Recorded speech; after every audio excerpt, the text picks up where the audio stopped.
Let's go. I can't fucking see myself now because I've split screen. Good evening, fight fans, one and all. An impromptu prediction video. Ordinarily, there's the three of us, the three amigos, but unfortunately, Sam is unavailable this week. He's spending some time away. So you've got myself, my good friend, No Punches Pulled and Straight Talk co-host, host of Liam's Fight Night Picks, which you can catch every Thursday on Jay's Fight Talk. Statman, Liam Tully. How are we, brother? How are we? I'm all good, brother. I'm all good. Look, still getting a prediction show out there. The dynamic shifts, but we still always make it work. That's what works between us three. The dynamic always keeps flowing, doesn't it? Absolutely, and we have Sam's prediction as well, so we will be doing the same wrong predictions that we do every week from three of us. Just Sam's not here to actually say it, but he's here with us in spirit. It's a three-man show, but look, you've just got the two of us this evening, so let's start at the top. I mean, we've got a decent Saturday from the Copper Box. I think you were going to go initially, were you not? I think I remember you.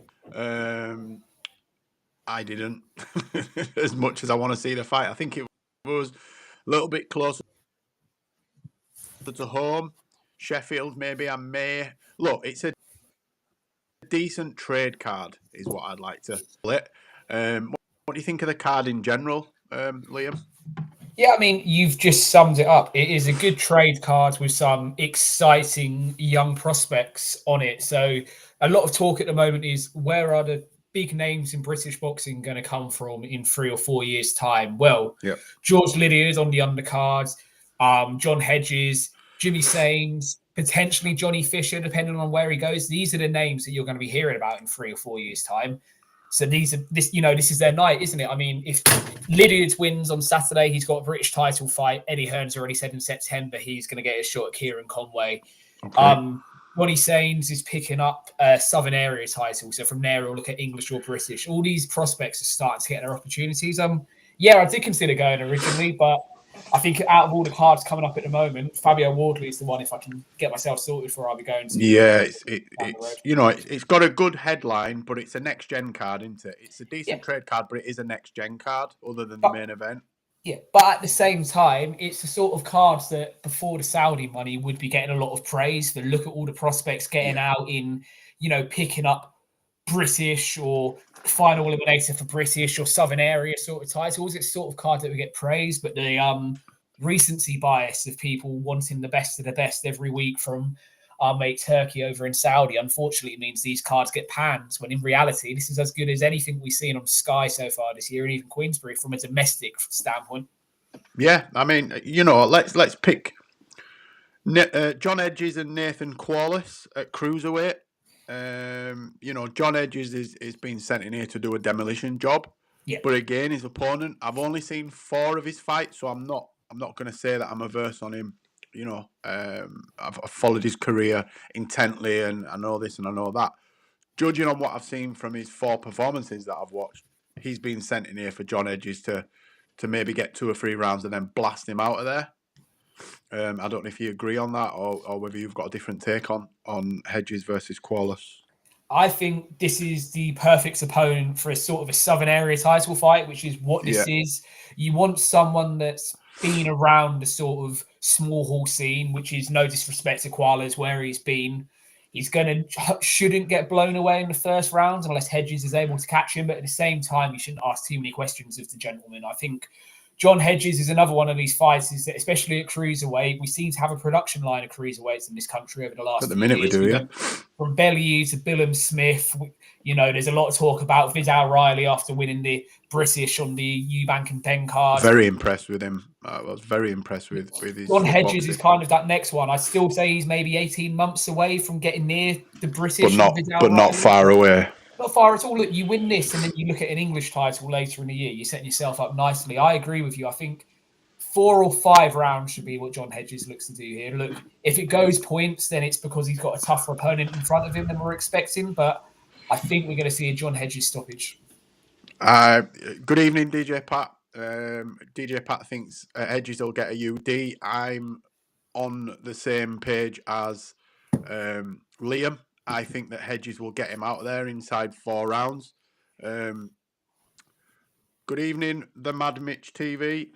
Hope you're well, brother. Well, I know you're well because I spoke to you like 5 minutes ago. But yeah, hello, mate. Yeah, I think Hedges. This could be the breakout performance for him. You know, where he sort of smack. Yeah, put the hat back on, Liam. I'm just jealous, mate. I'm only jealous. I'm only jealous. I think this is geared up for Hedges to sort of get a breakout performance, if that makes any sense. Like easily dispatch of a southern area. He's in front of a big crowd. I think there's 6,500. Am I wrong? Is there six? Can they get 6,000 in there? 8,000 in there. Is it 8? I think they've done 6,500 tickets. I think Johnny Fisher's sold 3,500 of them, and Dave Allen sold about 4. And I'm not taking the pick. He don't care about selling tickets. That's what I meant. I didn't mean only 4 people want to watch him. A lot of people want to watch him, but he's not asked about selling tickets. He's not asked about boxing, to be honest. Just not asked Dave Allen, is he? As we'll come on to. No. So I think we're all agreed on a Hedges win in some way, shape, or form. We both think there's going to be a stoppage. The next one, we've got Jimmy Sains versus Gideon Onyeneme. Now, I think you'd said that, you like Sains, do you not? I think you know more about him than what I do. Yeah, it's Sains and Lydia's, who we're going to come on to in a minute, that I'm the highest on out of the 2 prospects on this card. I just think, look, Sains was plagued by a hand injury that I'm pretty sure he had to have surgery on. So he's ended up sort of stalling from where he started. He turned over the same time as Johnny, the same time as George Lydiard's. They were kind of all 3 of them Essex boys coming through together. But he unfortunately has hit a bit of a roadblock with injuries, but he's always looks impressive. It's another step in the right direction, but I think this is more of a keep busy fight and getting back active against an opponent that has a bit of something about him. But I mean, Bilal Fawaz, who's the opponent who has the most about him on this fight's record, looks better because of how he performed against Junaid Bostan. Before that, we wouldn't have said that, Bilal Fawaz is anyone of any real note. Obviously, not really. Junaid Bostan had a very good dig back at the start of the year. Look, Sains is going to move on to bigger and better things this year. I think he may look to bank the rounds on Saturday night. It wouldn't at all surprise me to see him take a UD. Yeah, I'm more on the lines of DJ Pat. I think he'll get a stoppage. I think we might get 4 or 5 rounds, but I think I'm on a similar page to Pat. I think he'll get a stoppage, but obviously, it's more of a guess than any kind of calculation, and sort of ordinarily I base it on seeing all the fights and thinking I know what I'm talking about. It's not the case here. I'm sort of new to the Sains party. I've only seen 3 of his fights. Onion Nane, I've seen 2. I want to say 2 fights as an opponent in both of those fights. He's tough, but I think Sains will be able to figure him out within 2 or 3 rounds, and I'm definitely picking a Sains win. Okay, another one of your prospects to watch. We've got George Liddard against Aaron Sutton at middleweight. I know you're very high on Liddard, and it's hard not to be. I know he's from sort of your neck of the woods. Yeah. But irrespective of that, he's not from my neck of the woods, and I'm really high on this kid. This kid is, and I don't mean that in a patronising manner, I just mean that I'm really old and he's young. I think he's really good. He seems to have it all. Speed, power, decent footwork, decent chin. I mean, I know that's hard to gauge, but he has been cracked a few times and it hasn't really bothered him. But obviously, as he moves up the levels, the punches will get harder and the timing will get better. So how they impact him as he goes up the ranks, we'll never know until he's there. But at the moment, for me, out of everybody on this card, he's checked all the boxes. I've got less not negatives, but there's less cons and more pros with Liddard as far as I'm concerned, and I'm really excited to see where he goes and how far he can go in terms of will he win a world title. I think he will, or I think that he'll at least challenge more than once for a world title. I think he's that good. Give us your thoughts on Liddard and his opponent. Obviously, I'm not dismissing his opponent, Aaron, but unfortunately, mate, I think you're up against it Saturday night. Yeah, look, Liddard, regardless of whether he's from my neck of the woods or not, I'd be high on the kid just because of what he's shown us so far. He seems to have it all. He's a showman. You can do it in front of the cameras and he can sell his fights. But then when the bright lights come on, he can deliver as well. And that's what you want. How many fighters do we talk about that give all the razzmatazz to the cameras and then we're left wanting more on a fight night? So far, that hasn't been George Leonard. Look, he picked up the Commonwealth silver title in his last outing, which counts for the equivalent of not a lot. But what it has done is it means if he wins on Saturday night, he will challenge the winner of the next fight we're going to talk about, Kieran Conway and Warburton. So that's the position the kid's in. 10 fights in, 22 years old, defend this belt, and you know Eddie's already said you're going to get a British title fight September, October time. In terms of Aaron Sutton, look, the kid's not being stopped. So that's what we can say about Sutton. If Lidard gets the stoppage, he's going to become the first person to do it. But he seems to have one of those careers. I mean, his nickname's the bread maker. I think that tells you everything you need to know. There's nothing wrong with it, but he's one of those people that has a career and boxing is part-time. We talk about Josh Padley. Josh Padley's only just been able to turn over as a full-time pro, despite the fact he's 4 or 5 years into his career. George Lidard is in that matchroom gym with Tony Sims near enough all year round. He's going out to Marbella. He's doing the training camps. He's an impressive prospect, and I think he'll win this, make a statement to Kieran Conway, and then deal with Kieran Conway later in the year as well. Do you think he beats Kieran Conway? I think he beats Kieran Conway. I think it's the changing of... We'll talk about Conway in a minute, but I think that's the passing of the torch. Kieran Conway's ceiling is this British Commonwealth level. With Lidard, we're just scratching the surface. Okay, so what's your predictions then? Stoppage Between 6 and 10. Okay, DJ Pat thinks Lidard will smash him by TKO. Easy night's work. I can't disagree with you. I think we will get a stoppage. I think it could be quick. I think he could jump on him, and I think if he jumps on him, he'll just drown him. And I think Sutton will just fall to pieces. He'll be too quick, too powerful, too clever, too cute. All superlatives. I'm high on Lidard. And if the timing's right, which Eddie Earn's pretty good at timing, then he'll go through Sutton and on to September, and then you think it's going to be fairly easy. I'm not sure yet. I think I'll base my decision after Saturday night. If he smashes through Sutton, then I think he beats Conway too. But I'm not quick to say that yet. I want to see what he's like under the lights and the prep, because he's fairly high on the card. I think he's like 3 or 4 fights from the main event, so the crowd will be there by then. They've stuck Shannon Ryan against Farah El Basari on. I thought they should have had Conway, Lidard, so that they led on from each other. I just think they've structured the card all wrong. They've stuck a women's flyweight, is it? Super flyweight fight on just before the co-main, which splits them up. It is for me. I don't agree. That might change, by the way. That might change. I'm not reading an official running order, so that could change come Saturday night, but they're usually fairly close to the actual running order when you see them online. What we got here? Red Corner Boxing. If you're not following Red Corner Boxing, get yourself following Red Corner Boxing. That's our good friends, Jams and Mr. Neutral. That's their joint venture, Red Corner Boxing. They do predictions, watch-alongs, pretty similar to what we do, but good set of lads. They know their boxing, so if you haven't, subscribe.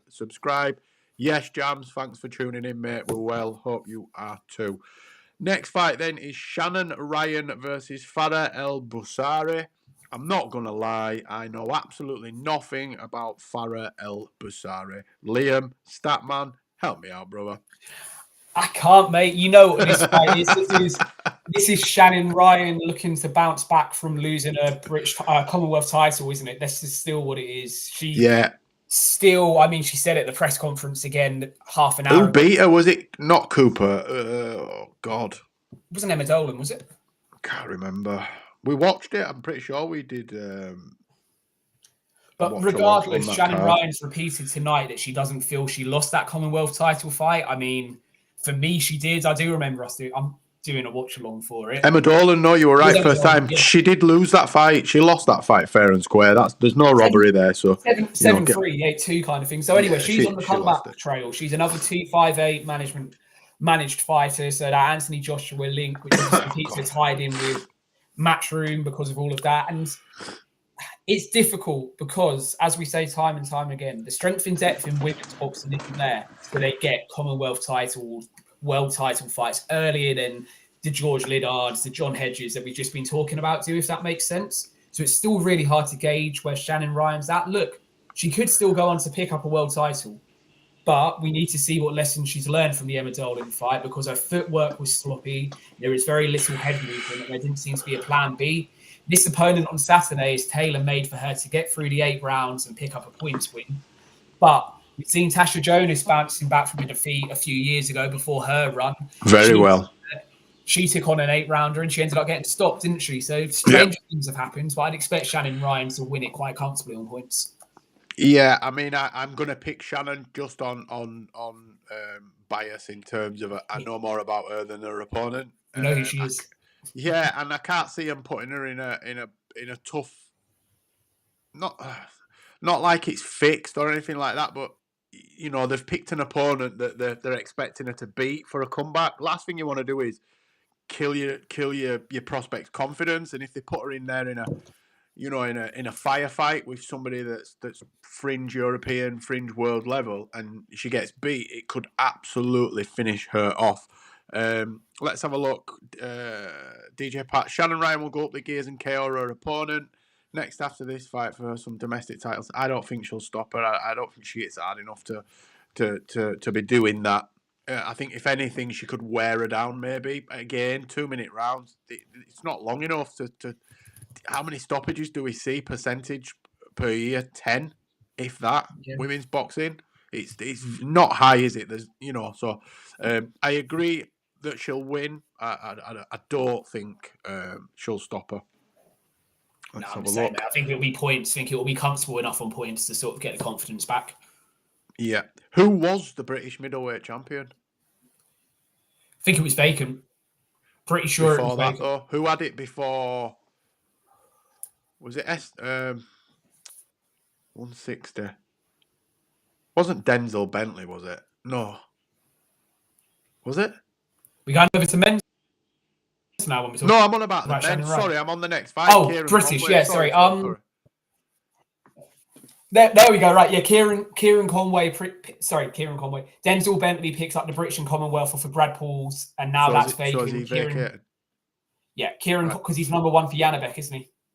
That's it. She could have horseshoes in her gloves, mate. That ain't going to help her either. She ain't stopping her. New trainer or not, I don't believe. Watch her. Incoming Shannon Ryan, put your money on a KO. Anyway, back to what you were saying. Yes, so Denzel Bentley picked up these belts against Brad Pauls in December of last year. And then he's vacated. He always said, if I win the fight, they're going straight in the bin because I'm above British level. But he wanted to come back and win them again after losing to Nathan Heaney when he wasn't meant to in 2023. So, yeah, Kieran Conway picks up the Commonwealth belt on a split decision over Ryan Kelly on the Yafai and Sonny Edwards cards in Birmingham in November.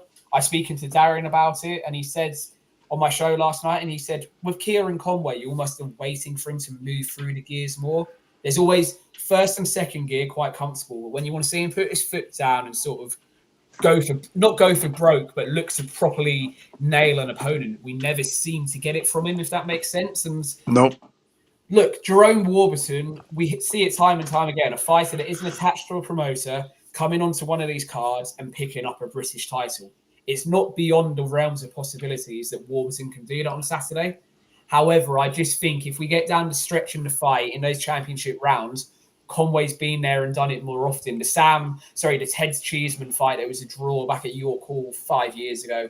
He lost to Amo Williams on a Canelo undercard out in Texas on Billy Joe card, I think it was. So he's been in this position. He got to the semi-finals of the Japanese. Didn't he get to the semi-finals of the? Well, that tournament that we're not allowed to talk about. Yeah, the tournament that we're not allowed to talk about. But yeah, I always think that he's going to step up now, and he never does. I don't mean in terms of opponents. I mean in his fight. Right, he's going to step up now. He's going to step up now, and he sort of just goes through the motions. I don't know whether he needs motivation to crank up through the gears. Maybe be in a firefight and we see the best performances, or do you think he gets up to the level of his opponent and then when he's comfortable knowing he can win the rounds? A bit like sparring.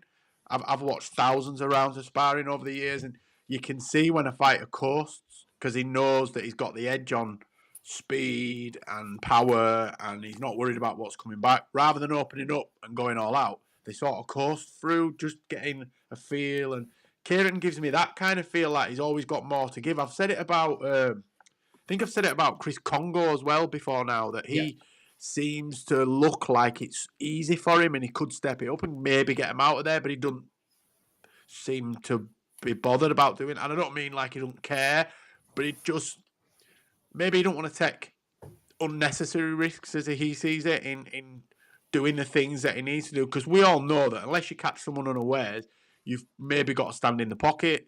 You've maybe got to trade a little bit more to create an opening for you to either catch them unawares or with a counter.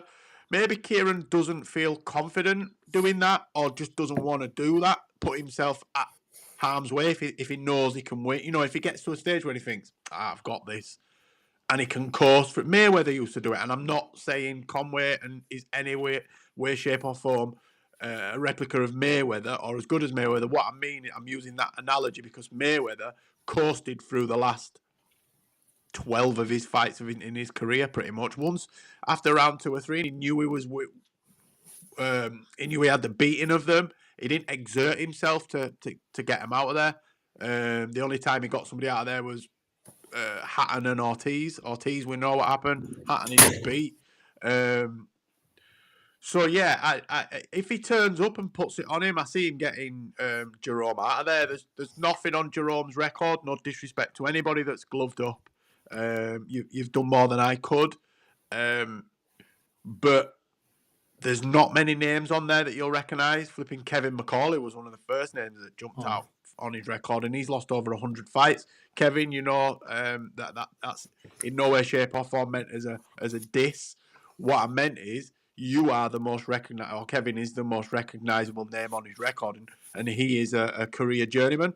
So the levels in opposition are worlds apart, which tells me that I think Conway. Yeah, I'm leaning to. Pat has said Conway UD and Jams at Red Corner Boxing also is Kieran UD. That's my thoughts. What are your thoughts on that fight, and who do you think will win?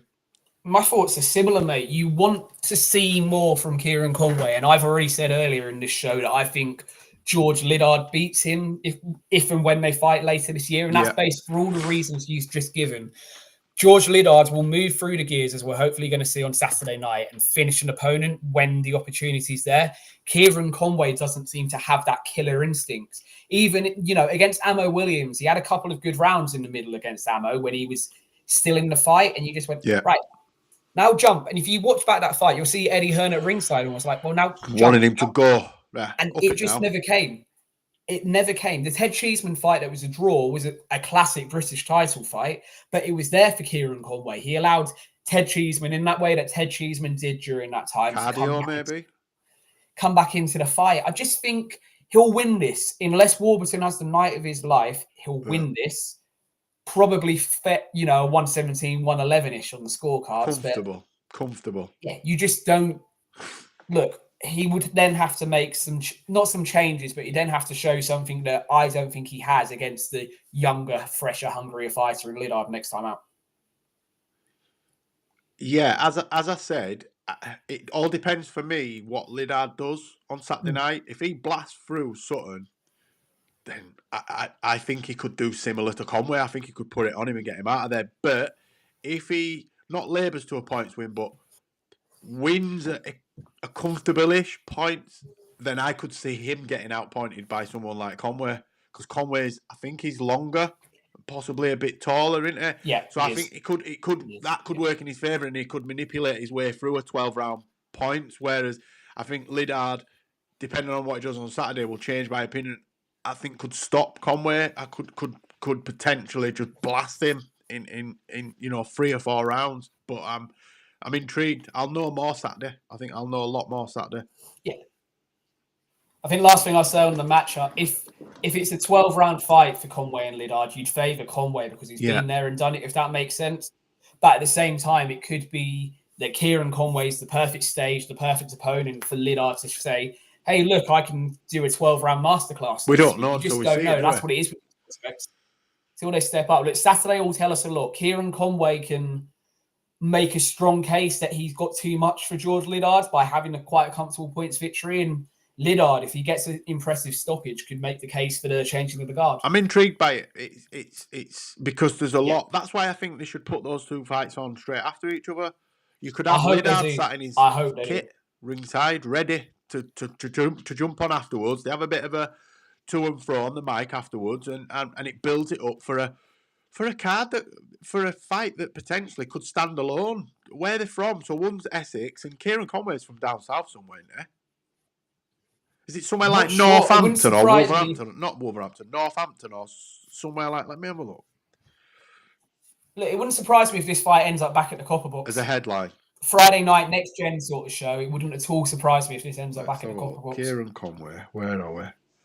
Does it say on BoxRec where they're from? There you go. That was a good guess, wasn't it? Northampton. I knew I'd heard it somewhere before. So he's southern, isn't he? He's within an hour of Essex, Northampton. It's not far, is it? A couple of hours max. I used to work there, and I were based in Peterborough, and it was an hour from Peterborough. Peterborough's an hour from London. So yeah, I mean, I'm from Bradford. Anywhere south of Leeds is down south for me. I mean, to be fair, there's a little village in between Bradford and Leeds called Pudsey. I start getting a nosebleed if I venture there. So yeah, it's all down south for me. No, I think if they build this right, and Eddie, if you want some tips with your marketing, Mr. Shalom's not taking me up on the offer, so you know I'm a maverick. I'll go to the highest bidder, and I'm cheap. But no, in all seriousness, if they don't get them two face to face on Saturday night, then they're missing a trick. Let's get the British. We got it, Jams. You were a little bit. I got it. I box wrecked it, but all right, Northampton. Let's just go back here a second. Liddard could start Conway, but Conway could, pretty much. I'd literally said very similar to that. I think they're the two things that we'd probably see. I can't. But again, we could see Liddard give us a boxing masterclass and outpoint Conway over 12. I don't think he will. I think it goes one of those two ways, depending on how we are from after Saturday night. They need to get him face to face. I think we could do with some manufactured needle if there isn't any needle, or a bit of summer to sell that fight. Because, like you say, they could do that at the Copper Box. They're both close enough. Liddard sells decent tickets. I've heard his fans before, and Conway's a decent draw as well. So they could build a card. They could build a card around that fight for a British and Commonwealth or whatever. I believe. I want to see more of these big domestic cards that don't always necessarily need to be topped off by like Saturday night. I mean, Fisher versus Allen's not even for a British title, is it? It's for, did you say WBA International or something like that? Nondescript title that'll probably get him a ranking somewhere. I'm hoping to be named in the WBC Bridgerweight rankings this next weekend. I mean, I'm only 2 years older than Manny. Yes, I'm not a 6th division or whatever world champion, but I'm unbeaten in 30 years. 33 years? Yeah, I've not lost a boxing match for 33 years. I've not had a boxing match for 33 years, and the last one I did have, I lost. But it's all about marketing, mate. It's all about marketing. See that? Sell yourself, mate. It's how you sell yourself. Yeah, I'd get them face to face. I'd have a bit of needle and see if they can build a card around Saturday night. And yeah, as Jams is saying here, is West Ham, isn't he? Cowboy, you Irons. He is, yeah. So he'll be upset when Jared Boyne comes to Liverpool, but you know, there we go. Right then, main event time, brother. For once, I've not toed and froed with who I think is going to win this fight. The closer it's got, I normally flip flop. Every fight we've ever done together, one of us has always changed our minds in the build up. And I think all three of us have stuck with our original picks. I know I have. I think Sam has, and you have. Look, Dave Allen got shafted. Dave Allen got absolutely shafted. Big John can fall out with Gareth A. Davis, he can go on every single podcast and say he's watched it back and round 6 this and round 10 this and I've done what John's done, right? Well, no, he's watching his son, but I've watched my brother and I've watched other family members, I've watched friends, I watched enough fights ringside with a personal investment in the fight, right? And I've done watch-alongs with us with not even a personal investment, but maybe I've got a crush on one of the fighters, a female fighter. Before I have to reference that. Dave Allen's not my type, and I've scored it different to what I would watching a fight with no personal connection, no bias, no favourites, and you score them completely different. Dave Allen won that fight that night. Johnny Fisher looked inexperienced. He looked like he'd expected to just walk through Dave because Dave looks very ploddy, and what people don't realise, right, is Dave is probably he is the original Martin Bacoli, but what I mean is Dave Allen was quite all right with earning a few quid and then being a sparring partner. He was part of Tyson Fury's camp on the way up before all the Gypsy King and all that. When Tyson Fury was on the come up, and Dave Allen has held his own with. I mean, he's been part of Usyk training camps. Dave Allen's a big, tough guy. The only thing that's held Dave Allen back is Dave Allen just not being asked. Motivation, I'll say. Personal. I think he's got or had in the past mental health issues and maybe depression and gambling and just, not a very happy soul. And I think that affected his intention. And I feel that if Dave Allen had been motivated all these years, we'd be he wouldn't have even had this Johnny Fisher fight. He'd have challenged, maybe won a world title at an IBO, or even maybe won a world. He could have done what Dubois did to Joshua, because Dave Allen is fucking really good. He just can't be asked. It's that simple. And I think recently he's had a family, he's had children. I think he's had a change in mindset, a shift in mindset. Realised that there's still an opportunity for him to make some very good money because he can fight at a top level even when he does a half-assed training camp because he's tough. Bit like Joe Joyce, he can take a shot. Yeah. I don't even think he's ever been knocked down, Dave. I don't even think he's been... Has he been knocked down? Yeah. Who knocked him down? Tony Yoka and Luis Ortiz. I thought they made him take a knee. I don't think he's been knocked... He hasn't been knocked over. Are you sure? I'm sure one of those two knocks him over. Anyway, look, the guy's tough as teak, right? He's tough as teak, and I think he's from boxing stock. His dad were a boxer, not necessarily been brought up in and around gyms, but boxing's been a pivotal part of his life for a long time. I assume this is all. I don't know him. He's from 20 minutes up the road from me, but I don't know the guy. I've met him a couple of times. I think, excuse me, my hay fever's killing me.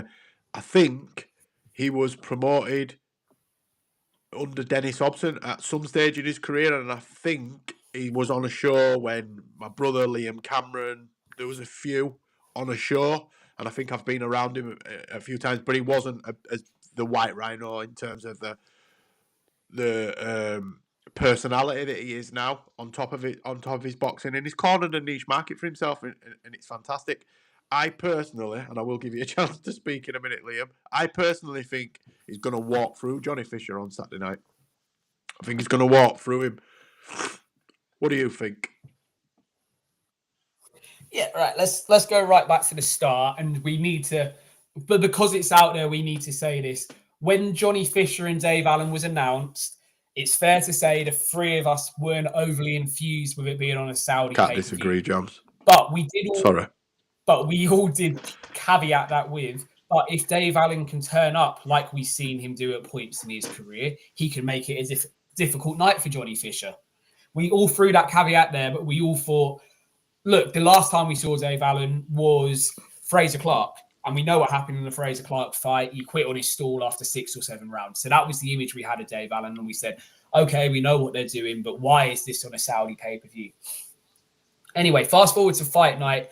Johnny had probably won the first 3 rounds, if we're being honest. Dave couldn't get himself going. Johnny was doing what Johnny does. It all changed in the 5th round. It all changed when Dave decided to get on the inside, roughhouse and sort of, old man, so to speak, the young, inexperienced Fisher. And as soon as he done that, Johnny then couldn't get himself back into the fight. I think I scored it 96-93 with the knockdown in Dave Allen's favour. But look, it went the other way. It was a split decision. Johnny got 2, Dave got 1. I'll tell you what I scored it in a minute. It's just a frustrating one because that is probably in defeat the best performance of Dave Allen's career. Yes, you could throw the Lucas Brown 3rd round stoppage in there, but in reality, that was the best performance we've seen of Dave Allen's career. With Johnny, I wanted to see the rematch, but I wanted to see Johnny go in another direction first. I wanted to see him have another fight. Mark Tibbs, his trainer, hasn't directly said he didn't want this rematch straight away, but he's implied that his advice to Johnny and to Eddie was to get Johnny back in front of his home fans in a sort of knockover fight and then move back towards Dave Allen later in the year. I just think at this point, look, everything we've heard from Dave Allen this fight camp, I mean, he's been everywhere. He's been like a shit, Dave Allen, and it's fantastic because he's got the personality to do it. And this again comes back to what we said earlier with George Liddard, personality to be in front of the camera. However, Dave has had the personality to be in front of the camera all his career and is seldom delivered on the night. Yeah. We need to see him deliver on Saturday. That Jamie Moore, Nigel Travis link-up is bearing fruits from what we saw in Saudi 6 months ago. We need to see it again. Johnny Fisher, look, losing to Dave Allen on Saturday night doesn't mean the end of his career, especially in heavyweight terms. Yeah. He's a baby. He had barely any amateur fights. He was a history of arts flipping undergraduate I think he played university rugby when he decided. I think, didn't he? Played rugby as well. So, he came to boxing late. I just think the Dave Allen matchup for him is all wrong. Stylistically, Dave Allen will look to rough him up on the inside. It's probably not going to be the most attractive fight to watch, but it's got to be that way for Dave Allen to win. It needs to be inside work. It needs to be forearms in the face. It needs to be, little punches around the side that the ref can't see. Because when Dave done that in Saudi, Johnny Fisher was gone. He couldn't get his balance right. He couldn't get himself back into his rhythm. We need to see that again from Dave on Saturday. If Mark Tibbs can get Johnny to keep the fight long off of his jab and stop Dave Allen from being able to get his feet in close, then it could unfortunately be a fairly boring 10 rounds safety first. He'll win on points if he does that. But I think in that Copper Box arena with the Romford Bull Army behind him, he'll get drawn in. Will be flowing, the adrenaline will be pumping. He'll get drawn in at some point. And I think Dave, I said round 7 last night on my show, and I'll say the same again. A Dave stoppage in round 7. Yeah, look, I think it's going to go one or two ways. But I'm going to pick, I think either Johnny gets him out of there quick, like real quick, first or second round, or Dave Allen gets him out of there in 6 or 7, like you said. So I'll go 6. Dave Allen 6. I just don't think Johnny Fisher's. It might end up being better than what Dave Allen is, but at the moment, I don't think that Johnny Fisher's as good as what Dave Allen is.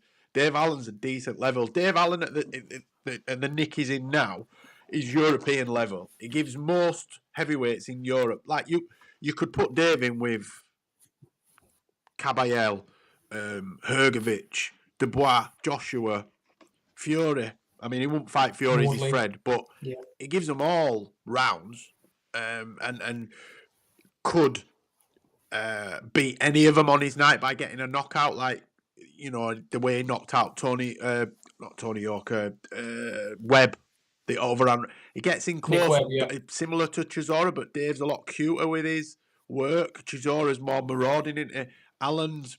Honestly, people don't. If you watch Dave Allen properly, his feet are pretty good. He can get in and out. His range is pretty good. His IQ's he's pretty good, man. He's very underrated, but that's because he don't give a shit. So he's not bothered if he looks shit or he's at. You've seen him lose fights that he could have won, but he hadn't trained. Lenroy time on the just let his head get pinged off his shoulders. Probably didn't train. didn't care, was getting paid, knew he was getting paid. That's his job. I go to work sometimes, right? I work in sales and marketing, and I have a shit performance. Can't be asked. Just get through the day. Get to whatever time you finish or I finish, right? But and so I get it. If it's just a job, and it is for Dave Allen, it's a job. It's probably it's what he's best at in this stage of his life. So he earns money doing that. So if he gets paid, for example, it's not like MMA or certainly the UFC where you get, unless you get a flat fee, most of the fighters get paid show and win. So they get paid for turning up, and they get more if they get another, like cut in half basically. You get half for showing up and half the other half if you win. But when you become a name, I think then they negotiate flat fees and whatnot. Pay-per-view points and all that. Yeah, sort of boxing's ordinarily not historically not like that, is it? You agree a contracted figure and you get that win, lose or draw, unless they put caveats in for like where they'll say if you win you get an extra bonus, or like the Ben Eubank fight had caveats in it in the build-up and whatnot. But most of the time, they know what they're getting, win, lose or draw. So we've seen Dave Allen not be asked, think, oh, I'm getting X amount of money anyway. He can't be bothered. He don't want to. This is what I mean about him being clever. He knows how to maintain the very little gas that he has if he hadn't trained enough to be able to get through most fights on point. Do you get what I mean? There's not many fighters can do that. They'll just think, fuck it, I'm going for it, and get flatlined. Dave Allen thinks, nah, because it's going to take a big shot to knock him out, because he's been hit with the kitchen sink. And I think it's age that will catch up with Dave. I think unless he quits in terms of stops fighting, if Dave Allen goes on until he's 40 odd, that's what he'll do. He'll start getting knocked out as he gets older, not because of anything other than age. I don't believe he's one of them that's just got a granite. He could probably fight on the street. He's one of them guys you crack him with something and he'll just turn around and fill you in. He's just a tough bloke, isn't he? Yeah, look, Dave Allen, you've always wanted to see him do more. So when he got that shot on the Kelbrook Errol Spence card for the Commonwealth title, everyone wanted him to do it, didn't they? You know, Eddie and Matchroom gave him the big push. Sky gave him the big pay-per-view push. And then he sat in Nando's for 6 hours on fight day talking to fans instead of getting his nutrition right and just stuff like that. And then he took the Tony Yoka fight on 10 days notice and flipping had to sit on the floor of the train on the way over because it was overbooked. Just typical stories like that with Dave Allen being too brave for his own goods. The one, look, when he did get on a good run, when he knocked out Nick Webb and then he got the Lucas Brown fight and then he went into the David Price fight off of the back of that, we saw his potential. I mean, look, by his own admission, he got high off his own supply and believed he could beat David Price. The reality is he didn't really have a chance of beating David Price because of the size difference and because David Price could still do a job at that point, even though we knew his chin was short. I always said David Price was the one to beat Tyson Fury when they were both coming through. I swear to God. I'll say that, man. Mate, I can believe that as well because David Price showed more potential earlier. Not Roccagiani. What was the Italian called that beat him in the Olympics? The brothers. Do you know what I'm on about? Yeah, I know who you're on about. But anyway, look. But on the flip side, right, I'm gonna throw something at you. DJ Pat, I can't. I know what you mean, but I don't. Yeah, I get what you're saying. And Liam said that it could get to the point where the Tibbs and them have just worked on the jab, and he just stays. Is he athletic enough though to keep Allen off him for 10 rounds? If Dave Allen's fit, I don't think Johnny Fisher can keep him off him. I think his best chance is jab overhand right early, catches him and just wobbles him. Because if he wobbles him, Dave might go into his shell a little bit more, and I think then he could get behind his jab and beat him. But if he doesn't hurt Dave at all, he can't keep him off him. I don't believe he can keep him off him. Just before you throw something out, the scales on Friday are going to tell us everything. Look, Dave Allen isn't going to be chiseled with a six-pack. Said he's coming in heavier.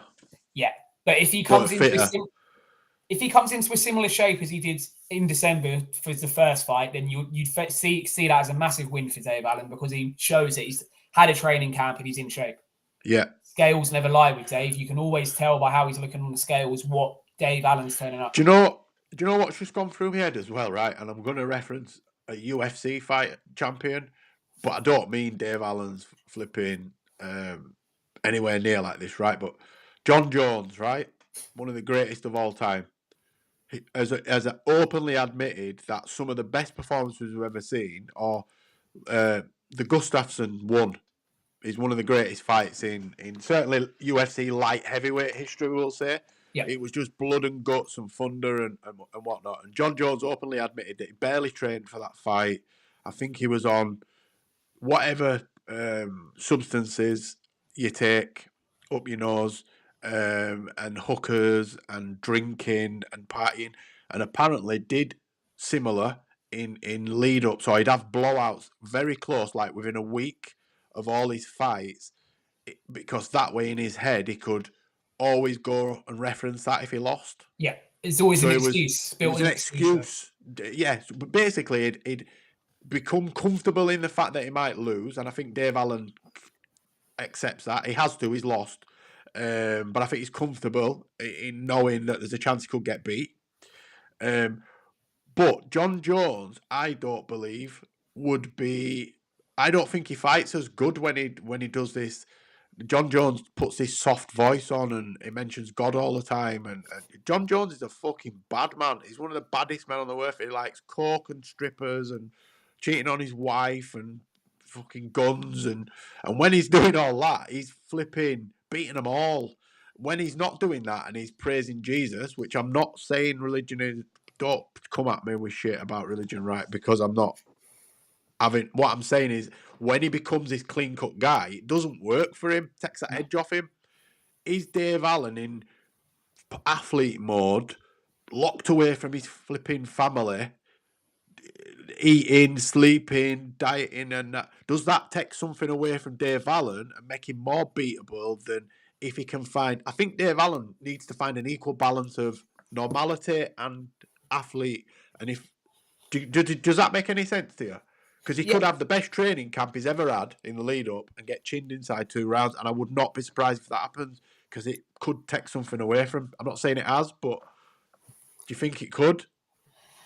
I think that the Jamie Moore Nigel Travis partnership for him is the best gym environment he's been in his career, and he's close enough to home to still be able to go home and be the dad and be with his partner in the evenings. He's not living away like he's done in some of his other training camps. I understand where you're coming from, but I think you've only got to look at how he performed in Saudi last time out to know that there's something in this training camp. There's something in him being with Jamie and Nigel that I also think he's fighting for more now. He's got children. I follow him on social media. I think he's got one. I think he's got one of each, hasn't he? A little girl and a boy. I think. Yeah. And I know when you have children, it changes your perspective. I know you haven't got kids, but I have, and it completely changes your mindset because you become responsible. Whether you're there 24/7 with your children or not, you have a responsibility, be that financially, morally, more than anything. You know, and I think you fight for different stuff, and I think that in itself is a dangerous thing in terms of an additional weapon to his armory because he's fighting for something more now. So is he trying that bit harder? Is he committing to it? And the fact that he is locked away from his family gives him this extra fire inside to succeed. Do you see what I mean? It could be both ends of the spectrum. He could hate it and hate everything about it, and it burns him inside because it's away from what he loves, doing this flipping thing that he only does because it's what he's good at, and it impacts him negatively. Or it has the flip side and it lights something within him, and he goes out in the last, what would you say he's got left? 5 fights tops. Yeah, tops. He's going to maximise. If he wins on Saturday, then he's going to maximise. He'll be off to the races, mate. He'll fight Chisora. I'll tell you what. Like that. I'll tell you what he'll do, because this is for a WBA Intercontinental belt. Fabio Wardley. Yeah, because Wardley's going for the interim. I could see Wardley and Dave Allen. I could see that. Dave Allen flattens Fabio Wardley, and he's got the WBA interim. Then flattens Pulev. Then does Pulev. That's where it is. Listen, we'll have it at Doncaster Dome, Dave, but we'll do it outside so we can have like 20, 30,000 at Donny. I don't think there's a big enough. Oh no, there's Doncaster Rovers. I bet that old 10,000. You got to keep notes. Terry Harper's fighting there next Saturday. They've done 12,500 for that, I think. So is that how many's there? I think they've managed to. They've managed to get quite a good crowd in there. Not 12. I'm not having that. 12 and a half. There's no way there's 12 and a half I thousand saw people something back the there. other day. I don't know, but they've sold that Happy well. to be wrong. Yeah, Happy I'm to be happy. wrong. Yeah, but you got that's the GBM card, isn't it? Terry Harper, Reese Moulds. Yeah, but still. In Terry Harper, the main event? Yeah. Matchroom I are mean, giving her permissions to do one on GBM. She's popular back at home. I'm a fan myself. But 12,500 tickets is a lot of tickets for I mean, I'd have thought that they've cut sections off maybe and it's 8. But listen, who am I? I don't know. I'm not the oracle on traffic in and out of boxing venues. I might be egg on my face, and I'm happy to. If that's got 12,500 tickets sold, that is fantastic. Let's have a look at a few of these comments while looking at that. We've got Mad Mitch TV thinks Dave Allen on points. DJ Pat thinks Fisher on points. Unanimous decision. Bosh. Jams at Red Corner Boxing's gone for Johnny Fisher TKO. Another bosh. We've got Andy Strivolt thinking I should get my gum shield out and fight Jake Paul. The reason I don't fight Jake Paul is A, he don't know who I am, and B, he'd probably knock the granny out of me. I'm 50 years old and I don't train. He is 20 odd and does train. Yeah, so that's why. I wish I could. I'd fight you mad. Pay me, I'm in there, mate. Okay, here we go. So they've capped it. I heard Liam Cameron's fighting walking Wakey Wines out. Liam's best to jump on the Misfits. He might get a decent fight over there off the back of the Whitaker fight, so good on him. Sorry, what were you saying there, pal? So they've capped it at 9,000 and they've got less than 500 left. That's brilliant. Absolutely fantastic. That is brilliant. Awesome. That's where I got. So initially, the initial plan was to go up to 12,000. So yeah, that's where I got that from. But that's a stretch. Yeah. I mean, I've been to, let me think, Crawler fights, for example, and he was a big ticket seller at Manchester. And I've been to fights and they've blacked some of that out. Yeah, of course. Do you know what I mean? Maybe done 10,000, something like that, or 12, or so on. And he was popular at the time. I'm not saying she isn't, but this fight isn't. They were for big fights. Crawler was fighting like flipping Barroso or John Murray or Linares. I were at both of those. Who did he stop with the body shot? Was it Barroso? No, Darlis Perez. Darlis Perez. I bent down, grabbed my water, and I went boop, and everybody was stood up. I'm like, huh? Gutted. Oh, mate. Spent a fortune and missed it. Gutted. I remember once I went and a Crawler fight got stopped by a draw, and I was the only one in the stadium happy because I'd bet draw. JFT betting draw. I never would think boo! I'm like, yes, boo! So yeah, I think it should be a decent card Saturday night. It can't, let me just bear with me a second because I forgot. So we've both gone for I nearly said Johnny Walker. Johnny Walker. You on the black label? I'm thinking of what's his name, Lunatic from UFC. Johnny Walker. Because I've literally just been on one of his posts on social media. I like one of his pictures. Right, where's it gone? Sam has picked. Pretty sure he picked Alan. Alan on points. He did, didn't he? Yeah, Dave on points. Did he put it in the group? Yeah. Ah, there you go. That's why I can't find it. Alan points. So Sam Walker, SW Fight Hub. When he gets it wrong, you can all go on his prediction video, which you should have already gone to and liked, commented, shared, and subscribed, and tell him how wrong he is. I think Dave Allen is going to win that fight by knockout. What are you going for, Liam? 7, I reckon 6. Pat reckons it's going points. Everybody else reckons stoppage, other than Mitch, who's gone with the same winner but different result. That's it for me. Got anything else for Saturday's card? We'll be doing a watch along. I don't think we'll be doing the whole card. I don't think I'll watch the whole card, if I'm honest. I think I'll record it and watch the fights after. I don't. If I'm around, I'm around for the main event only Saturday. So yeah, hopefully Yeah. I'll be back for the main.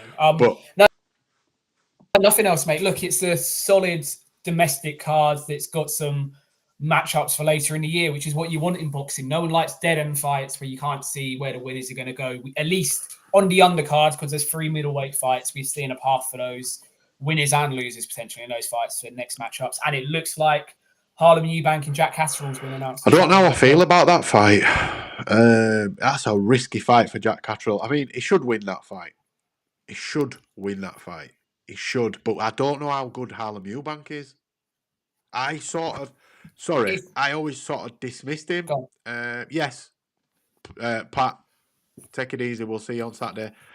Just before we go, I dismissed Harlem Eubank previously because I thought, it's just Chris's cousin, and Chris is not all that, so he's not all that. And but the last couple of performances, I've watched him and thought, ooh, he might actually be good. And if Jack Catterall's not on it, he hits pretty hard as well. He could lose a fight like this. Yeah, look, if Jack Catterall wins, he doesn't get any flowers because he's doing what people probably expect him to do. If he loses, career's an absolute tatters. To lose Barbosa Jr. and then Harlem Eubank. It looks on a graph like that, like you've gone down, and it's we'd see him versus Taylor Free then, 100%. I think that's the fight they're looking at making next if Taylor comes through. He fights Saturday, does he as well? Is that next Saturday? Echo Essendon next Saturday. So, but I think that's the fight they're looking to make. But coming off a loss, I mean, could you imagine if they both lost? And they have that trilogy, but off the back of 2 losses. God forbid, and I don't wish that on either of them. I'm fans. I'm a Jack Catterall fan. I think he won. I think I very first saw him box. He boxed on an undercard. I think it was when Terry Flanagan fought Nate Campbell. What was that? It might have been Crolla Murray, that? Or was it Amir Khan? No, it was Amir Khan. Yeah. Amir Khan versus Julio Diaz. Was it Diaz? The night Audley Harrison got flatlined by Wilder. Wilder was on it. I ended up sat at one point with Jolie and Lescott. Was it Stephen Fletcher that played for United? Darren Fletcher. Yeah. Darren Fletcher. And Michael Carrick. Weird night. And my original seat, I was sat next to Dan Walker, off of is he Formula 1? Or? Yeah. He's But it was crazy night. But also mad, like you said, Wilder was on it, Harrison, Amir Khan, obviously his opponent Diaz. Then there was Nate Campbell, who for some people, if you're boxing hardcore, you'll know Nate Campbell was. He was really good back in the day. He fought Terry Flanagan. It was a really, really, really good night. And I met Catterall fought really, really, really early on the night, and I ended up. There's a photo somewhere of him and Charlie. Charlie's little, and he'd won something like a Celtic something. It was one of them. It might have been. I don't think it was a northern area because I don't think there is it. I've never. It's usually southern areas, central, or he'd won some kind of belt. It might have been an Irish title or something like that. And I met him there, and that's when I thought, I'll watch him. And yeah, but that's it's a strange one to make, isn't it? And where's it going to be? What channel is it going to be on? Be the Zone, I think. If it's announced on Saturday night, it will be a matchroom card. The Sauerlands have done a deal with him, or I don't know if he's under them. Maybe I think he just fights with them. Who knows who is actually a Wasserman fighter? All I do know is I saw Jack Catterall fight on the Daniel Dubois Richard Lartey card at Wembley Arena just before COVID, when it was Jack getting in an 8-rounder and then he's getting his world title shot, which we all know obviously what happened with that. And I remember thinking then, I've been impressed watching him on TV, but seeing him up close in an arena, you just get a new appreciation for what he does. But yeah, look, if that does get announced on Saturday, it's shit or bust really for Jack, if we're being really honest. Win, and there's another path back to a world title. Lose, and like you say, it's the Josh Taylor trilogy, and kind of he's going to have more fights. Fingers crossed. We'll probably know more by this time Saturday when we'll be doing a watch along. So thank you very much for joining me, Liam. Everybody that's interacted and joined us, DJ Pat, Mad Mitch TV, as I said yesterday, sneaks and watches, get at my boy, the Mad Mitch TV. Steel City Treads, my guy can hook you up with rare sneaks, not rare sneaks, custom made watches, etc. etc. Red Corner Boxing, Jams, thanks for joining us. Hand History Vault, thank you, everybody. Couldn't do it without you. We love your interaction. As always, please like, comment, share, and subscribe.